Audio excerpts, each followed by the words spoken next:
Assalamualaikum warahmatullahi wabarakatuh. Halo semuanya, perkenalkan nama saya Aji Fatah Subahan dengan NIM A1D12506. Pada kesempatan kali ini, saya akan mempraktikkan tentang kepengurusan jenazah mengenai memandikan dan juga mengkafani jenazah. Yang pertama, kita mulai dari memandikan jenazah. Memandikan jenazah merupakan salah satu tahapan penting dalam penyelenggaraan jenazah dalam Islam. Hukum memandikan jenazah adalah fardu kifayah, yaitu kewajiban yang harus dilaksanakan oleh sebagian umat Islam. Jika sudah ada yang melaksanakannya, maka gugur kewajiban bagi yang lain. Tujuan memandikan jenazah adalah untuk membersihkan tubuh dari kotoran dan juga najis, serta sebagai bentuk penghormatan terakhir kepada orang yang sudah meninggal. Dasar pelaksanaannya yaitu terdapat dalam hadis Rasulullah yang berbunyi, mandikanlah dia dengan air dan daun bidara. Hadis riwayat Bukhari dan Muslim. Hadis ini menunjukkan bahwa memandikan jenazah merupakan bagian dari tuntunan syariat yang diajarkan langsung oleh Rasulullah Shallallahu Alaihi Wasallam. Dalam pelaksanaannya, memandikan jenazah harus dilakukan dengan penuh kehati-hatian, menjaga aurat jenazah, dan juga dilakukan oleh orang yang sejenis kelaminnya atau mahramnya. Selain itu, orang yang memandikan jenazah juga dianjurkan memiliki pengetahuan tentang tata cara yang benar agar prosesnya berjalan sesuai syariat. Memandikan jenazah juga harus dilakukan dengan sikap lembut, penuh rasa hormat, dan tidak boleh memperlakukan jenazah dengan kasar. Hal ini karena eh, dalam Islam, jenazah tetap harus dihormati sebagaimana ketika masih hidup. Dengan demikian, memandikan jenazah bukan hanya sekedar membersihkan tubuh, tapi juga merupakan bentuk ibadah dan penghormatan terakhir kepada sesama muslim. Kita lanjut ke prakteknya. Baik, kita akan lanjut ke praktek memandikan jenazah. Yang pertama, letakkan jenazah di tempat yang disediakan dan terlindung. Tutupi seluruh tubuh dengan kain tipis ataupun pakaian mandi agar bisa disiram dengan air membasahi seluruh tubuh. Yang langkah kedua yaitu bersihkan kotoran yang ada pada tubuh, urat perutnya perlahan dengan jari agar sisa najis keluar. Yang ketiga itu istinja. Istinja kubul dan juga dubur dengan tangan kiri menggunakan sarung tangan. Pastikan istinja sempurna sampai yakin bersih. Jika najis atau darah tidak berhenti, sumbat dengan kapas. Yang keempat yaitu setelah istinja baca doa Allahumma tahhir qalbahu minan nifaki wahasih wahas wahasihin farjahu minal fawahishi. Yang kelima, lepas sarung tangan istinja dan ganti dengan sarung tangan baru. Selanjutnya, bersihkan gigi dan lubang hidung, telinga, ketiak, dan juga letuk lipatan badan. Kuku dan juga kotoran yang melekat dengan kuku dan kotoran yang melekat dengan air bersih. Selanjutnya, basuh seluruh badan dengan air sabun dan bilas seluruh badan dengan air bersih sampai rata dan benar-benar bersih. Sunnah wudukan seperti wudhu orang hidup, niat wudhunya nawaitu wudu ala hadasil lillahi ta'ala. Setelah wudhu baca doa asyhadu an la ilaha illallah wahdahu la syarikalah wa asyhadu anna muhammadar abduhu wa rasuluh.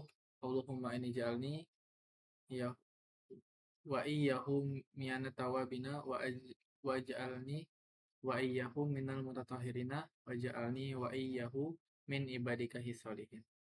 Selanjutnya, pada setiap basuhan anggota wudhu dianjurkan membaca doa wudhu, yaitu nawaitu ghusla lihazal mayiti fardan lillahi ta'ala. Nah, urutan memandikannya itu basuh kepala, terus muka, dan juga janggut untuk laki-laki dengan air suci yang menyucikan. Selanjutnya, siram bagian tubuh bagian sebelah kanan dari leher sampai juga tumit. Selanjutnya baru lanjut ke bagian kiri dari leher sampai tumit. Lanjut lagi, siram bagian belakang, bagian kanan, dan baru terakhir siram kiri bagian belakang.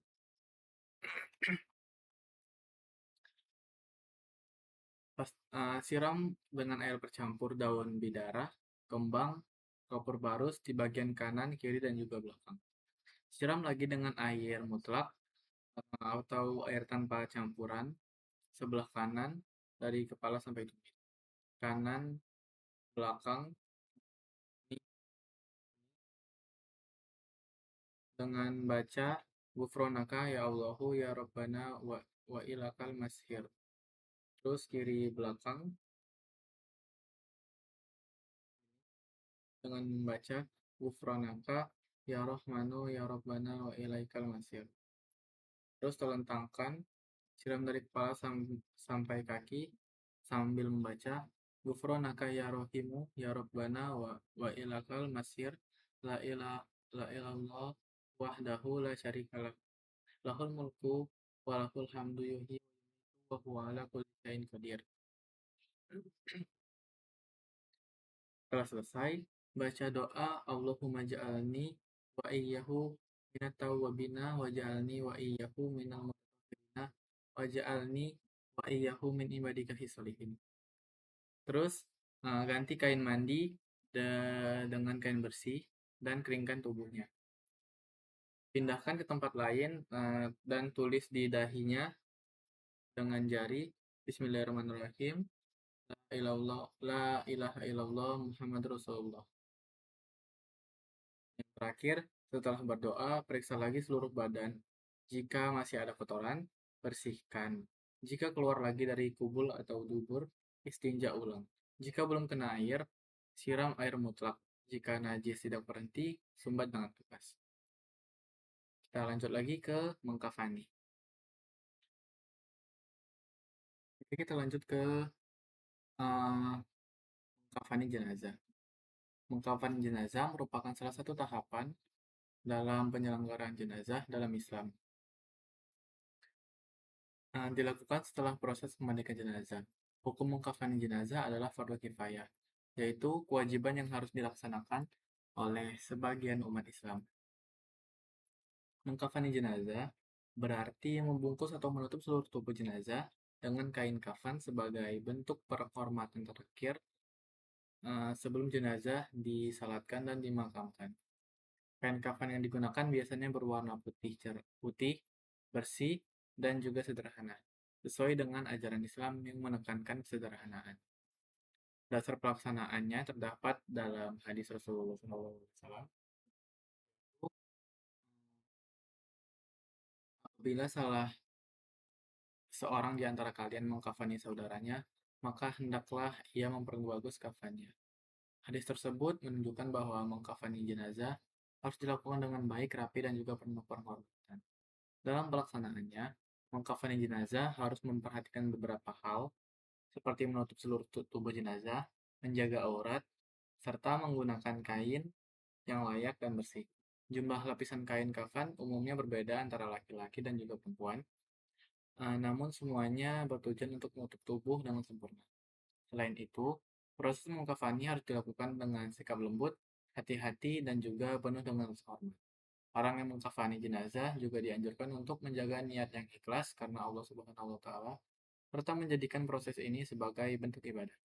Dengan demikian, mengkafani jenazah bukan hanya sekedar membungkus tubuh, tapi juga merupakan bentuk penghormatan terakhir kepada sesama muslim. Sekaligus pengingat bagi kita semua akan kematian dan kehidupan akhirat. Langkah-langkah mengkafaninya, yang pertama itu menyiapkan perlengkapan. Siapkan kain kafan putih, tali pengikat, kapas, gunting, dan wangian seperti kapur barus. Bentangkan kain kafan satu persatu di tempat yang bersih. Untuk laki-laki biasanya 3 lapis dan perempuan 5 lapis. Letakkan tali pengikat di bawah kain kafan pada beberapa bagian. seperti kepala, dada, pinggang, dan juga kaki.